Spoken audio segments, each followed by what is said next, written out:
Hi guys, JeanAnne here. Last week I came on to talk about the difference between symptoms of COVID-19 and hay fever. So if you haven't seen that video, I'd recommend watching it before we get into this one, because today we're going to be talking about how to prevent and treat symptoms of hay fever. So might start talking about anticipating your symptoms. This is really important because you don't want to start treatment or preventative measures once you realize your symptoms have begun. This is important because it's not just a runny nose or itchy eyes. Hay fever can affect your sleep and your concentration, your quality of life overall, and it can trigger asthma and eczema. So we'd recommend that people start treatment or preventive measures 2 weeks before they expect their symptoms to begin. So I'll start off with some tips. Vaseline. You can actually put Vaseline around the nostrils to trap some pollen as you breathe in. It's not going to trap everything though, because you can't put a full layer of Vaseline over your nose, so you might still need some other measures or treatment. Wrap around sunglasses. These are sunglasses that are going to go kind of snugly against your eyebrows, under eye and over here. They stop pollen coming into the eyes and into contact. This is more for people who suffer with those itchy, watery eyes. Also, if you're outdoors, a filtration mask is really helpful for people who have to do outdoor tasks like, cutting the grass or something like that. And when you're coming in from outdoors, it's really important to actually take off the clothes that you were wearing outdoors and even shower, because pollen is really robust and water can inactivate it. So it's important that you're not walking around the house in the clothes you came inside in, because you can bring that pollen to the couch, you can bring it to your bedroom, and then you can react to that again later on. And talking about the house, windows and doors, keep them shut if possible. Obviously people want to air out their houses, so it's best to do this kind of in the middle of the day, because pollen counts are highest at the start and at the end of the day, because pollen is released in the morning and that rises, and then in the evening the air cools and it brings the pollen back down. So the pollen counts are highest at these times of day. And you can bear this in mind when you're maybe thinking about going for a walk or going to walk the dog, because these times of day might actually trigger your symptoms even more. In the house, it's important to vacuum often and damp dust. You want to use a damp cloth because then it traps the pollen and doesn't bring it flying up into the air. In the car, keep the windows and the doors shut, and that little button that most of us don't know what to do with the car and the little arrow in a kind of a circle, that recirculates the air throughout the car. So this means that you're not pulling air from outside into the car, and it reduces the amount of pollen that's going to be in the air. You can also get things like filters put onto your air conditioning system if you're going to be in your car a lot. That might be something you would want to think about.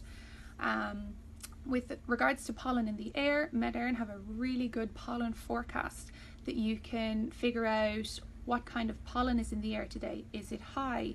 And you can then start to zero in on, if you don't know what pollen you're allergic to, you can start to figure out, okay, every day this kind of pollen is high, I seem to be getting symptoms. That kind of can help, because then you can start treatment maybe before that pollen comes into season, and then it'll actually really help with your prevention as well. People with pets, obviously you want to have them inside the house. Most of us do, but try and wipe them down maybe with a wet cloth before they come into the house, especially after they've been somewhere grassy or in the countryside or anything like that. And one thing that people do not think about much is drying your clothes. Drying your clothes outdoors, they're going to attract just as much pollen as you would if you were outdoors. So try and dry them indoors if possible. If you have to dry them outdoors, then maybe do it on a day when the pollen count is low, or in the middle of the day, like I said, when the pollen isn't as high as in the morning or evening. So those are my tips on how to prevent your symptoms. Now I'm going to move on to talking about some products that you can get in the pharmacy to treat your symptoms if it gets to the point that you have to. So some people will take an antihistamine every single day. Like we said, recommended 2 weeks before you think your symptoms are going to begin, just to get on top of it. These are good for all around allergy symptoms, so maybe your nose, your eyes, things like that. They come in tablets, and for kids, liquids. Really, I suppose the way to know which one is for you is to come in and speak to someone, either an OTC assistant or a pharmacist, because as you can see, we have loads of different antihistamines, so figure out which one is best for you. For those of you who suffer with a blocked nose as well as allergies, we have something with a decongestant in it and an antihistamine. This isn't long term though, so this is just if you really need to get those symptoms out of the way. Because if you are really suffering with the blocked nose and the antihistamine isn't helping it, steroid nasal sprays is actually our next step, and that's maybe, you'd be thinking maybe a week or two after you've decided, okay, this antihistamine is not helping me. So steroid nasal sprays reduce the amount of inflammation in the nose, and they can